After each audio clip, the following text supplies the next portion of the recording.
नमस्ते। आपका पत्र प्राप्त हुआ, बहुत सुंदर प्रश्न है आपका। गुरुजी, पशुपति व्रत में जो 6 दिए लगाए जाते हैं उसमें बत्ती गोल लगाना चाहिए कि लंबी लगाना चाहिए? प्रश्न बहुत अच्छा है, एक बार जोरदार ताली बजाओ भगवती साहू के लिए। बहुत अच्छा प्रश्न है।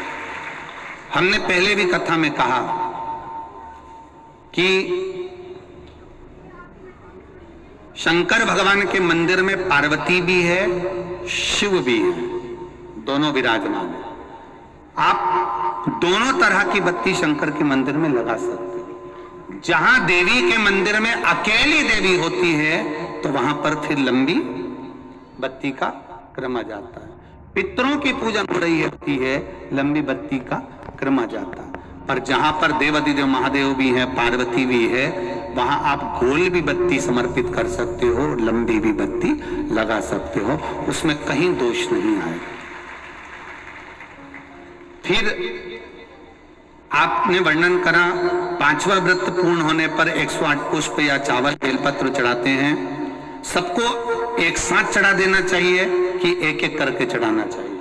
वैसे शास्त्र रीति के अनुसार पशुपति व्रत में जो 5वां सोमवार पूर्ण होगा और आप 108 अगर कोई वस्तु चढ़ा रहे हो तो एक एक कर श्री शिवाय नमस्तुभ्यम, श्री शिवाय नमस्तुभ्यम, एक एक कर चढ़ाना चाहिए। एक साथ हाथ में लिया और एक साथ नहीं चढ़ाना, एक एक कर समर्पित। बहुत अच्छा प्रश्न है।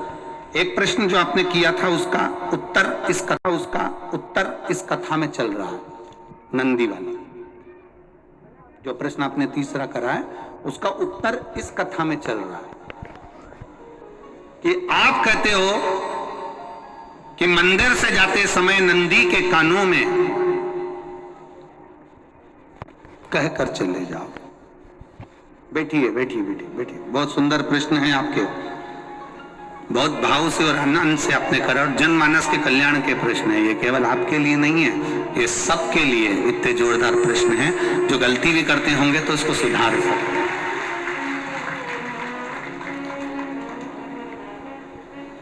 आपने कहा कि नंदी के कानों में कहना चाहिए।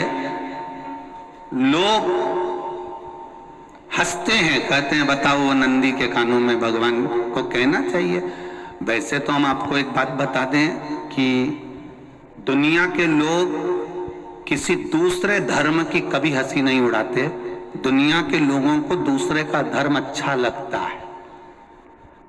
दुनिया के लोग सबसे ज्यादा हंसी उड़ाते हैं तो हमारे सनातन धर्म की ही उड़ाते हैं और खुद उड़ाते हैं, दूसरा उड़ाने वाला नहीं होता। दूर के ढोल हमें समझ में आते हैं, उसका धर्म हमें समझ में आ गया, उनका क्या है, ऐसा है, आओ कुछ नहीं, उनके धर्म में ऐसा है। कितना आनंद हमें दूसरे के धर्म में लग रहा है और हमारा सनातन धर्म हमको बुरा लगता है। हमारे सनातन धर्म हमें बुरा लगने लगा। अरे भाई, लोग कहते हैं कि नंदी के कान में कहते हो, ये कोई हमारे पुराणों में या शास्त्रों में लिखा है? भगवती बहन साहू, आपको धन्यवाद देना चाहूंगा और एक बात कहना चाहूंगा। जितनी भी शिव महापुराण के अंतर्गत चाहे उपाय जो बताए जाते हैं कि बेलपत्री ऐसे चढ़ाना, काली मिर्च ऐसे चढ़ाना, चावल ऐसे चढ़ाना, धतूरा का क्या महत्व है, शमी के पत्ते का क्या महत्व है, बेलपत्री के पत्ते का क्या महत्व है, ये जितनी भी बातें बताई जाती हैं ये सब पुराण के अंतर्गत से बताई जाती है।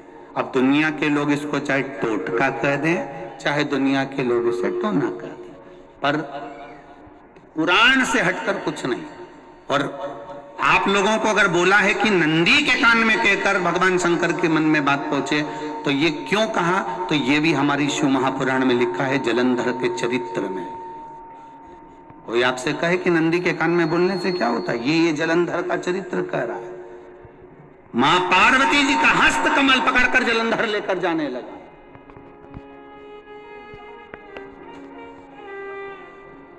वृंदा का पति लेकर जा रहा। वृंदा तो भगवान की भक्ति में लीन रहती थी, उसको तो जलंधर को सबसे ज्यादा तकलीफ थी नारायण से, पर शिव के पास आ गया, क्योंकि ईर्षा प्रवृत्ति अभी कथा में कहा कोई कोई ऐसा होता है जिसको तुमसे बैर नहीं होता तो भी अंदर से ईर्षा जाग जाती है। कोई कोई ऐसा होगा जिसको अंदर से ईर्षा जागती है, अपने आप अंदर से ईर्षा जागती है, उसका कोई बैर नहीं, और ईर्षा जागती भीतर से ईर्षा जागा। ना आप उससे मिले हो, ना कभी वो आप उसके सामने बैठे हो।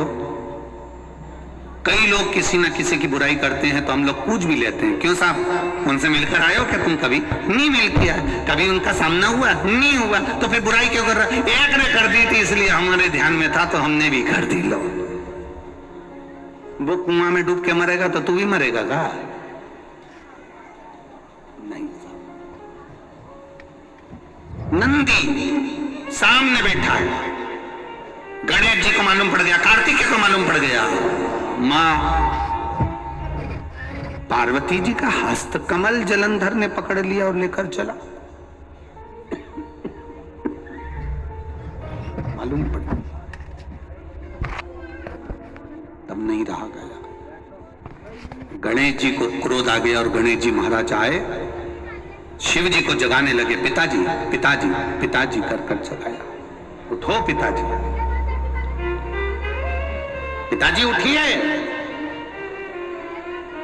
पिताजी जागिए, पिता को जगा रहे हैं। भगवान शंकर नहीं उठे, तप में लीन थे। क्या करें हम? जलंधर के पास में इतना बल है और पिता की आज्ञा नहीं होगी तो हम कैसे मार देंगे इसको? मारने को तो मार दें। मां ने आज्ञा करी थी कि जलंधर उसको तारकासुर को मार दो, तो कार्तिकेय ने तारकासुर को मार दिया।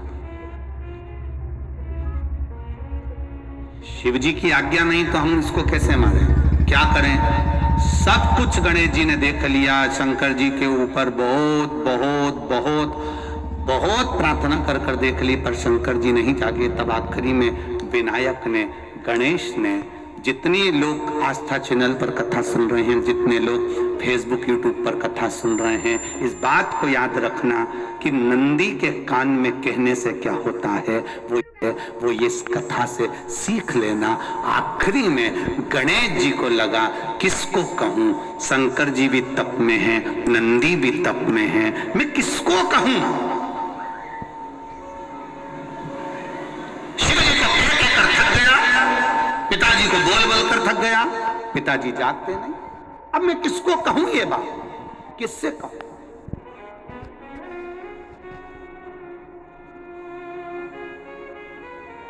विनायक गए सीधे अब नंदी के पास में। नंदी भी तप में लीन थे, शंकर जी की ओर मुख था, शंकर जी की ओर मुख था। गए और जाकर तुरंत विनायक ने नंदी के कानों में जाकर कहा, नंदीश्वर, मैया का हाथ पकड़कर जलंधर लेकर जा रहा है, पिताजी तप में लीन है, कृपा करिए ना। बस केवल नंदी के कान में कहा, गणेश जी दूर हट गए। नंदी के कान में कहा, शंकर जी के नेत्र खुल गए, शिव जी के नेत्र खुले। ध्यान देना जरा, इस शिव महापुराण की, आशुतोष शिव महापुराण की कथा, जो कथा यहां कही जा रही है, यह कथा पहले के चरित्रों में सुनने को नहीं मिली होगी। जरा ध्यान देना इस संवाद पर, जितने लोग आस्था चैनल पर, जितने फेसबुक यूट्यूब पर सुन रहे हैं। सनातन धर्म की हंसी उड़ाने वाले कह देते हैं नंदी के कान में कहने से क्या होता है, नंदी के सामने जाकर बोलने से क्या होता है, नंदी के पास बैठकर बोलने से क्या होता है, नंदी के पास बैठकर शंकर जी का मात्र दीदार करने से क्या होता है, दर्शन करने से क्या होता है। वो अच्छे से समझ लेना, जो लोग सनातन धर्म पर उंगलियां उठाते हैं, वो अच्छे से समझ ले इस बात को।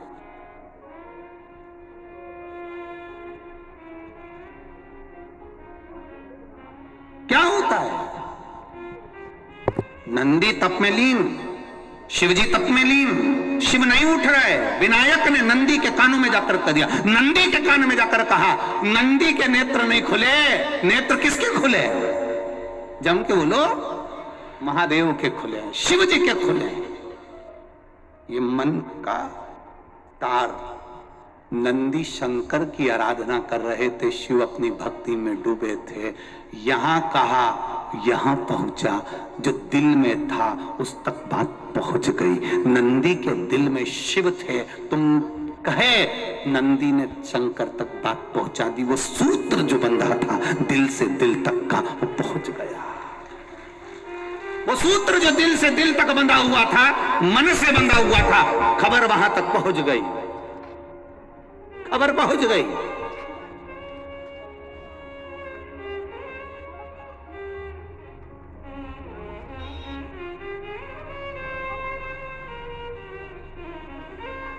हम कई बार कहे आपको, आप लोगों ने सुना होगा शिव महापुराण में कि बहुत दुख हो जिंदगी का, बहुत दुख, तकलीफ। जैसे वो बहन ने लिखा, मेरे कर्जे में लदालूम हो गई, तकलीफ बढ़ गई, शरीर का रोग था, 15-20 साल हो गए, आराम नहीं। बेटे भी व्यसन में डूबने लगे क्योंकि कर्जा बढ़ गया। टेंशन में रहेगा आदमी तो गलत संगत की ओर चला जाता। व्यसन में आदमी पड़ने लगा केवल टेंशन के चक्कर में। और आखिरी में हुआ क्या? शिव तत्व को जाना। आपसे भी निवेदन है, जब दुख की घड़ी अपार हो, समस्या बड़ी हो, बहुत तकलीफ हो, बहुत कष्ट हो, एक लोटा जल जब महादेव को चढ़ाने के लिए जाओ, चढ़ाकर 2 क्षण मंदिर के अंदर नंदी के पास 2 क्षण बैठकर मेरे महादेव को निहारना। अपने दिल की बात उसके पास में बैठकर नहीं भी कहोगे ना, तो नंदी के पास मात्र बैठ भी गए, उस नंदीश्वर के पास मात्र बैठ गए, तो वो तुम्हारे दिल की बात समझ जाएगा।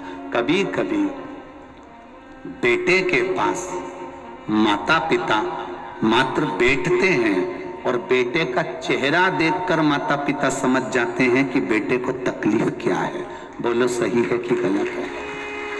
बेटा नहीं कहता कि मैंने को कर्जा हो गया, बेटा नहीं कहता कि मैंने डब्बे में लगा दिया, बेटा नहीं कहता कि मैंने शेयर मार्केट में लगा दिया, बेटा नहीं कहता कि मेरा जमीन में पैसा डूब गया। मात्र बेटा बैठा है अपने माँ बाप के पास में और माता पिता ने बेटे का चेहरा देखा और उतने में समझ गए कि बेटे को तकलीफ क्या है, बेटे को कष्ट क्या है,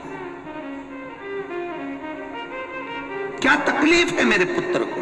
बेटा, कथा का स्मरण, एक लाइन का स्मरण, आ बैठ मेरे पास, तुझे देखता रहूं, ना मैं कुछ कहूं ना तो कुछ। देखने में समझ आ जाएगा क्या है इसको, क्या बोल रहा है, क्या है।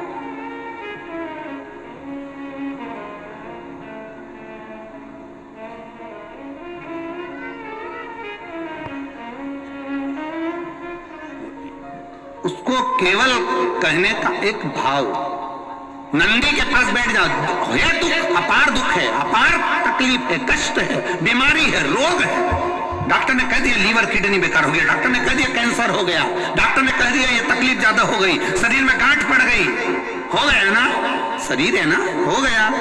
एक पत्र में एक बहन ने लिखा कि मेरे शरीर पूर्ण तरह से बेकार हो गया, यहां तक बच्चा दानी में गांठ तक पड़ गई, उसने पत्र में लिखा है। तब तकलीफ बढ़ गई ना, कोई बात नहीं, दवाई खाओ, डॉक्टर को दिखाओ, पर एक बार उस जल को शिव जी पे चढ़ाओ। चढ़ाकर जल लेकर जब घर जा रहे हो, 2 क्षण मेरे नंदीश्वर के पास में बैठ जाओ। नी भी कुछ कहना है मत कहो, एक बार उसके करीब में बैठकर दिल से, मन से मेरे महादेव से जो कहना चाहती हो बस मन में भी धर लिया, तो मेरे नंदी ने सुनकर वो महादेव से कह दिया, दुनिया का सबसे ज्यादा तप करने वाला, समाधि में लगने वाला, साधना करने वाला, व्रत करने वाला, उपवास करने वाला, तब साधना में लीन होने वाला कोई है तो वो नंदीश्वर है। नंदी से कहा, नंदी ने देवादिदेव महादेव से नहीं कहा, केवल नंदी आंख बंद कर कर बैठे थे। कहते से ही भगवान गणेश के शब्द शिव जी तक पहुंच गए, शिव जी के नेत्र खुल गए और उन्होंने जलंधर के पास पहुंचकर पार्वती जी का हस्त कमल छुड़वाया। जरा विचार करिएगा, आप नंदी से कहते हो मेरे महादेव तक बात पहुंच जाती है, आपको केवल नंदी से प्रेम से कहना है, नंदीश्वर मेरे बाबा, ए मेरे बाबा, आप रोज शिव जी को लेकर भ्रमण पर निकलते हो, मुझे बहुत दुख है, आप मेरे दुख को मिटाने के लिए मेरे दरवाजे पर क्यों नहीं आते? नंदीश्वर से कहा, शिव जी तक बात पहुंच जाएगी, शंकर के नेत्र आपके लिए खुल जाएंगे और महादेव आपके यहां खड़ा मिलेगा, मेरा महादेव आपके पास में खड़ा मिलेगा। आशुतोष महापुराण की कथा कहती है, लोग कहते हैं नंदी को कहने से क्या होता है, ये शिव तत्व की कथा आशुतोष शिव महापुराण कह रही है। कहा वहां तक पहुंचा, दिल से दिल का